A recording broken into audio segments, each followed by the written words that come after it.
Welcome to the Texas Biomedical Forum television special. This is the place where life-saving research is happening right now. Last year, scientists here at Texas Biomed contributed to the very first COVID vaccine. And this year, with the help of the forum and the funds raised, more amazing science research is taking place. We'll meet Elena, who's working on a treatment for Ebola, and Colwin, whose mission is to slow down aging. We'll show you an event that helped the forum raise over $500,000. But first, here's Dr. Joanne Turner from the Biomed with some incredible information.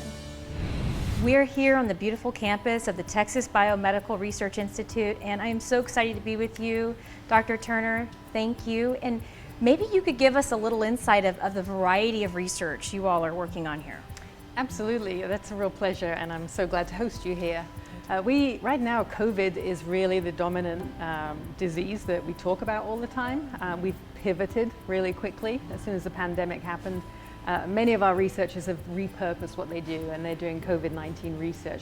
But pre-COVID, and in the background when we're working on COVID, we have studies on malaria, on schistosomiasis, on heart disease, diabetes, tuberculosis, HIV, Zika. It really spans pretty much a large group of infectious diseases, and also diseases of humans that make us more susceptible to infectious diseases.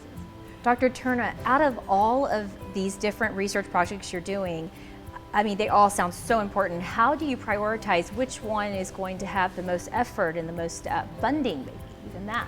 Yeah, and so initially we prioritize what our institute focuses on. So we have defined ourselves as an infectious disease institute, and one that studies diseases that make you susceptible to infection. And then from that, it's really about how we recruit our faculty and what they work on. So the science is driven by the faculty's very specific research interests. So we would recruit someone in that works on malaria or influenza, tuberculosis, and so on. And that really dictates what the research will be on our campus. And then secondary to that, and really important, is the funding that they can get. So science at a research institute is funded through grants, and our scientists are writing grants and then being awarded grants if they're proposing excellent science. And that really does dictate what becomes our focus. So wherever the funding comes from will really determine whether a scientist can work on that project or not. So many science research institutes are funded by universities, but that's not the case with the Texas Biomedical Research Institute. It's privately funded. How does that affect what the research institute can do or not do? It's a great question. Really, there are two answers to that. One is because we're not supported by a university, we have to find our funds from other places. So we really do rely on donors, we rely on our endowment, and we also rely really very much on our scientists being really good at grant writing and doing outstanding research to get funded. But the other side of that is it allows us to be really, really nimble. We don't have the bureaucracy, red tape of working in a state institution or a really large teaching university. So we get to make decisions quickly. We do due diligence, we think about all the risks and benefits, but we can move from a concept through to reality in a really short period of time that might take years elsewhere, and that allows us to be very, very competitive. Dr. Turner, how is it that the forum really helps or enable getting some of these programs off the ground? It's so important.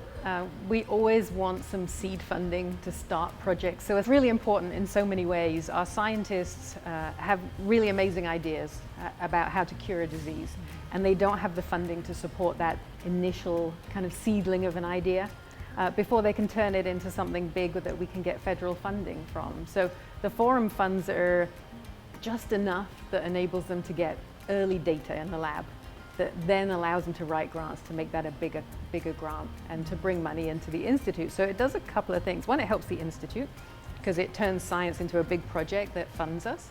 And the other is it helps the career of the scientist. So they can publish from it and get funding, and it increases their kind of footprint in the world of research and their importance. So that works for our faculty, but you also fund some of our postdoctoral scientists, and that allows them to have their own money for the first time ever in their career. To do something they want. It helps the lab that they work in, but it allows them to go out and get recruited somewhere great. And it sounds strange to think that you're giving money that might leave the institute eventually, right? The science would leave. Right. But what it really means is our trainees who use that money, do great science, then can go to really good labs and they can go and start their own lab, and our reputation expands outside of San Antonio. Dr. Turner, you light up when you talk about the Institute. What is it that you're most proud of? I love its trajectory. I think I've been here 3.5 years, and just seeing how committed the staff are and how energized they are about the new mission of the Institute and the energy of Dr. Schlesinger, which is really easy to get behind. And we've made such progress, and everyone's really invested in the success of the Institute. And so my job is to support that science and do everything I can to help science thrive on our campus. And we have such amazing scientists and scientific staff, and all the way to animal caretakers. Everyone on our campus is really invested in the success of this place, and I love seeing that energy every single day. Dr. Turner, thank you so much for everything you do and all the work that the scientists are doing here. We truly appreciate you, and we're going to keep you all in our prayers as y'all continue to conquer the world and save us from infectious diseases. Thank you. Thanks so much. Now let's take a look at how yesterday's forum auction raised so much money and awareness. Well, good morning. We're here to celebrate the Forum and Texas Biomedical Research Institute.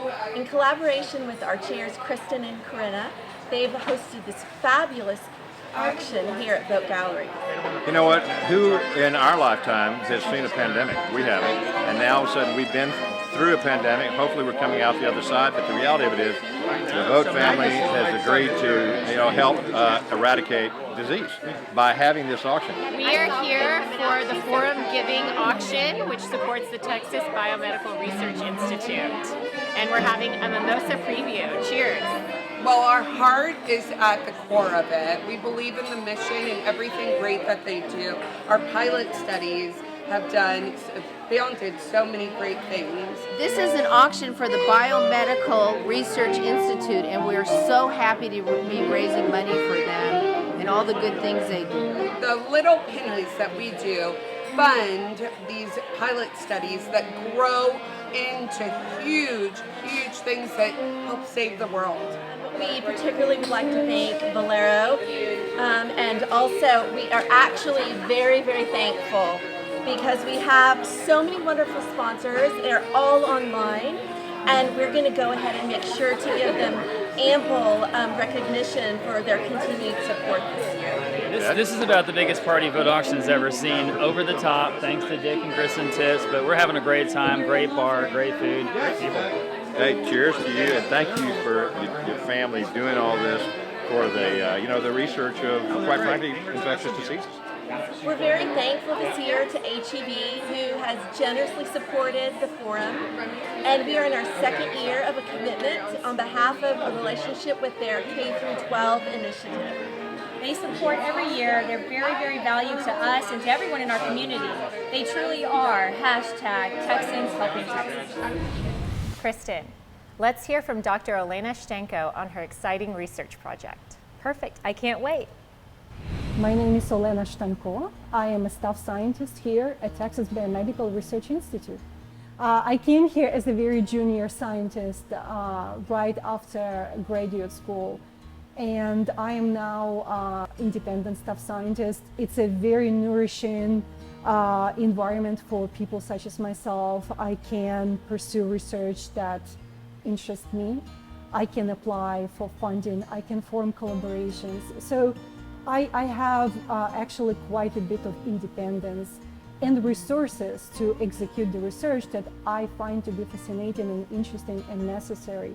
People who do not know about Ebola at least have heard of the scary, deadly outbreak a few years ago in West Africa, where thousands of people were affected and died because of this deadly disease. So Ebola virus belongs to a family of viruses called filoviruses. Filoviruses based on their filamentous structures. They look like worms, scary worms. And basically, when a human is exposed to this virus, they have a very high chance of dying from the disease. Not only that, but the disease itself is very, very scary. It's severe. It results, the infection, the disease eventually results in the multi-organ failure, and the person just pretty much perishes because of the failure of the multiple organs. It's not a way good to go. It's very painful and it's just sad. The goal of my research is to understand molecular mechanism, to see a map, a roadmap for the virus to result in disease.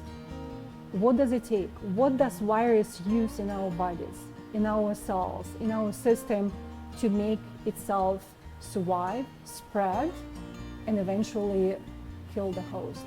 So the idea is that if you can understand, you can design a treatment that would block that step that virus finds to be essential for the spread. The thought that I am helping people through my research really makes me very excited and passionate. The idea, the thought that my findings can one day help somebody or cure disease, it just makes me very, very passionate about what I do. Even the most brilliant idea or even the most promising idea needs some kind of push. You have to buy reagents. You have to potentially hire some personnel to generate, just to jumpstart that research. You need to have some initial seed funding to produce that essential data that could eventually become a larger grant or contract or whatever that's going to be. So the Forum grant is the one that actually allows to jumpstart some really amazing research, something unique, something different, and something independent. And with these funds in hand, no matter how small they are, you still need to have funds. With these funds in hand, you can push forward the science, that could become something much bigger, such infundable, and yeah, you never know, you might be on the verge of some major discovery through Forum funding. Corinna, let's hear from a few of the people that keep the Texas Biomedical Forum moving forward. Sounds great, Kristen. Hello, my name is Cynthia Kirby, and I'm the 51st president of the Forum. I'm also a full-time mother, wife, and avid philanthropist. I'm Amelie Timose, and I am the incoming president of the Forum, and I will be our organization's 52nd president. My name is Rebecca Nathan, and I am a proud member of the Texas Biomedical Forum. Hi, I'm Kristen Tips, president at Mission Park and a proud trustee of the Texas Biomedical Forum. I was actually asked to be a trustee for the Forum before I was a member, so I went about it a little bit in an opposite way. But it's my great honor to be a trustee for the Texas Biomedical Forum. I've been so for 4 years, and I'm already pledged up for year 5 next year. And it's just been wonderfully rewarding to work with all of these hard-working women to serve our mission of raising awareness and funds for Texas Biomed. I joined the Forum because I was inspired by the amazing group of women in support of science. I have a unique personal connection to Texas Biomed. Tom Slick is my father's uncle. My grandmother, Betty Slick Mormon, helped start the Argyle, which is a local dining club here in San Antonio, with the purpose of raising dollars in membership dues for Texas Biomed. I really just feel like I'm following in a family tradition. I've really enjoyed being a Forum member and having the opportunity to work with women in our community who are like-minded and hoping to make change and help improve the lives of people around the world. I have personally enjoyed serving with the amazing group of women at the Forum who will also be lifelong friends, all of us in support of science. Being involved in the community is so important for everyone and make a contribution in some way. But the Forum is such a wonderful way to reach out to the community and create a presence and acknowledgement so people can understand what the Texas Biomedical Research is all about. The dollars raised by the Forum primarily go to fund pilot studies or feasibility studies for scientists at Texas Biomed. This is early stage research that would not typically qualify for funding from larger donors. It's not very often that a rare and special opportunity comes around for a volunteer position that affects positive change on a global level and even helps to save lives. There was a study that was performed that showed that 50% of deaths all over the world would be caused by infectious diseases. This incredible work that the Research Institute does to help fight those infectious diseases and do the research to save lives is why being part of the Texas Biomedical Research Institute and the Forum is so important to me. The work of Texas Biomed historically has always given me a sense of awe in their work in HIV and diabetes and Ebola and Zika, but never more so than this last year with their work on the COVID-19. It's been a distinct honor to have front row seats watching Texas Biomed and their talented researchers and scientists fight daily to combat COVID-19, testing the Pfizer vaccine on site and being so integral to that process.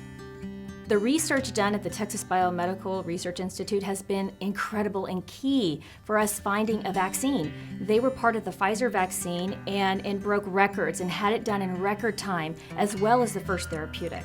As far as the future is concerned, I hope that Texas Biomed continues to be a leader on the global stage in fighting infectious disease and saving lives around the world. The Forum impacts the success of science in so many ways, especially in our own community. We create awareness. We get children involved in science, giving out science awards, science scholarships, and field trips, and having a gala also so that people can come together and support this very, very important cause. This year has been a challenge for us all. Serving during a pandemic as president, rallying around a fabulous group of ladies. I look forward in the near future to our regular normal, to celebrate our wonderful galas and in-person events in support of Texas Biomed.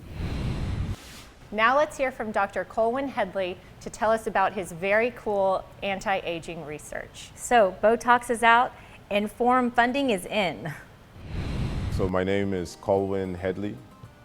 Most people, actually everyone here calls me Coco. So I'm originally from Guyana, which is in South America.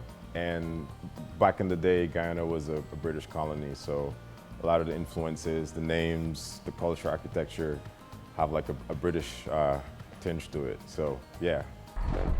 Dr. Joanne Turner was my graduate mentor, so I relocated here to Texas with her, and I've been here ever since. So, So the project that I'm working on, normally I started with an analogy because it's probably it's easier to get into it. So you've got a car, you know, you probably had a clunker at some point in your life, and that's the thing. As the car gets older or it becomes a clunker, the engine of the car is horrible, and after a while it's going to give out. And that's the same principle or same sort of idea that we're using to look at cell aging. So we're replacing the engines, which is for all intents and purposes the mitochondria, being the powerhouse of the cell. So we take young mitochondria and put them in old cells, specifically immune cells, and see how the immune system functions after the cells are revitalized. So that's been my project for the last 4 years, and got some really interesting, exciting data that we're generating, thanks in part to the Forum grant that I received. We were having a conversation, me and my mentor, about potential, projects for my dissertation, my thesis, and it just kind of in talking, we both sort of landed on this, and she was like, "All right, well, if you can make it work, do it," and that was it. So it's been working, so I can't say too much because everything isn't published yet, but it's been very, very exciting. For those that are not familiar with mitochondria, I feel like at some point, if you made it to middle school, you've probably heard of the powerhouse of the cell, and that's what I'm talking about. It's the little engines in the cells that give us, that convert glucose or lipids into ATP, which is pretty much the currency or the fuel source of all cells. The purposes of our study, we are culturing, we have younger cells that we culture, that we harvested from mice, and we harvest the mitochondria from those cells in a very simplistic process. But until the paper is published, I'm not gonna, I can't give away all the I can't give away all the seasoning. When we originally came up with the idea to do pretty much mitochondrial transplantation in cells, most of the experiments were done in vitro or ex vivo in a petri dish, but to really show proof of concept and principle, and that there's like a physiological benefit to doing this in humans, we have to move in vivo. And so that's where the forum grant came in, because we needed funds to secure enough mice, secure reagents, secure cells to harvest the mitochondria from, and to do transplantation techniques. The forum grant, thank you first of all for awarding me. Thank you for the funds. It's been super helpful in finalizing the in vivo experiments. And so I would say in about 2-3 weeks we'll have some more in vivo data that so far looks very exciting. And they say you shouldn't be too grandiose, but mitochondrial pill might be something that I could see happening, where instead of having to go to the doctor, you just take a pill of mitochondria and you might feel better. Have you ever seen that show Chopped on Food Network? So you got 3 esteemed chefs, and they judge the culinary prowess of contestants. It's the same thing for scientists. You're gonna have the preeminent, experts in the field judge your research, and so the quality, the reproducibility, statistics, ethics, and stuff like that. Yeah, so you to get, chopped or become a champion. I'm having fun. That's I think an important part of science is if you're not having fun, then I don't know. Something's not going right. So come to Texas Biomed. That's amazing work, Colwin. Now, let's take a moment to hear from one of the forum's generous sponsors, Valero Foundation. Valero proudly makes products that are essential to life. So we're always here for you, not just today, but for generations to come. We've worked hard to become the largest independent refiner in the world, operating 15 refineries across the United States, Canada, and the United Kingdom, with exports to Latin America, Europe, Africa, and around the globe. But it's about more than numbers. Valero is with you, powering your life every day. And it's not just in the gasoline that fuels our cars and trucks. It's in the life-saving medical equipment that helps patients recover. It's in the hand sanitizer that keeps people safe, and the school supplies that help children learn. It's in the athletic gear that shapes our lives, and the jet fuel that moves the world above us.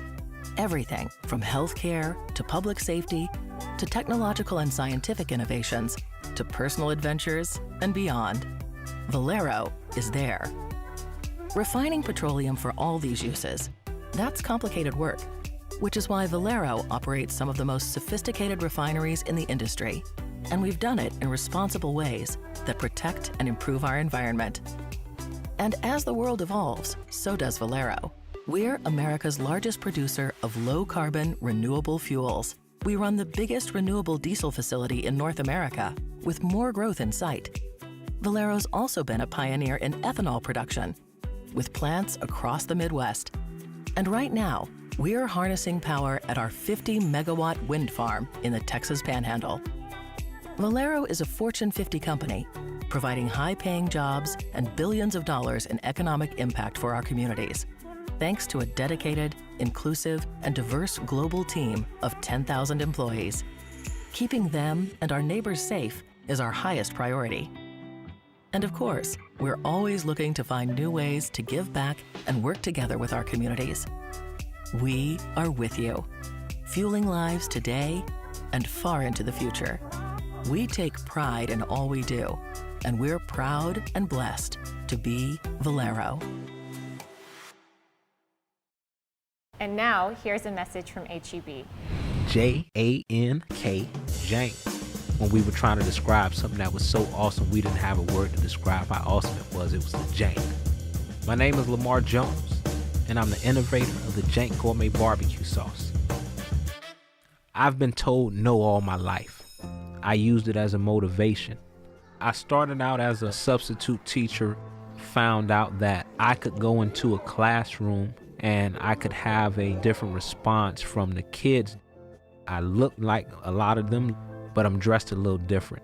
Nothing makes me more happy than when a child that is hopeless starts to see hope. I've always felt like all I needed was an opportunity for HEB to take a chance on a product that nobody knew about. Was a huge deal for me. I can definitely remember being in the kitchen 8 to 12 hours at a time just to make 24 bottles. Being in that kitchen represented the people that came before me, to see the sauce on the shelves, to meet the customers for the first time. You really can't put it into words. My name is Lamar Jones, and I'm the innovator of the Jank Gourmet Barbecue Sauce.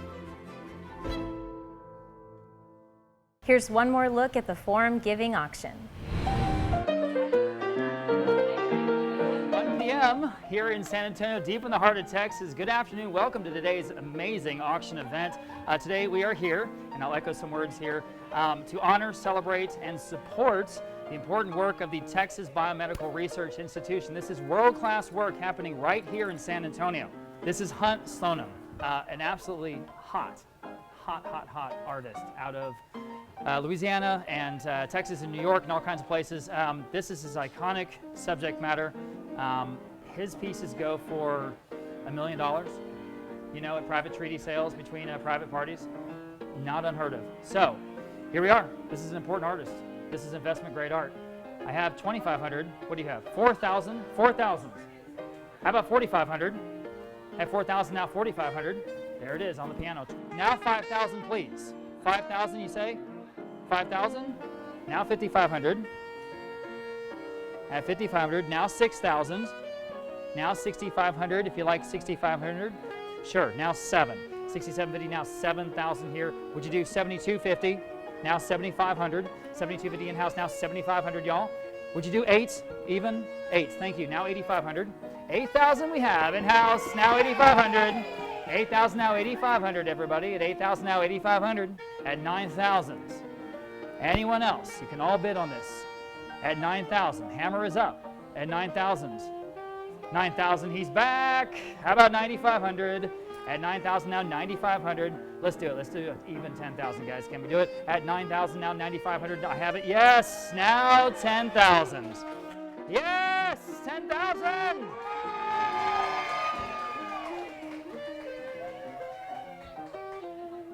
Now 11. We're not done yet. 11. 10, now 11. That's fantastic, guys. Thank you. We have 10,000 gentlemen in-house asking 11. At 11,000. 11,000 once. 11,000 twice. Sold, sold, sold. 10,215. The gentleman standing here in-house. Thank you so much. We want to thank everyone who contributed for making this year's event such a huge success. Your support makes the life-saving work at the Institute a reality. Thank you.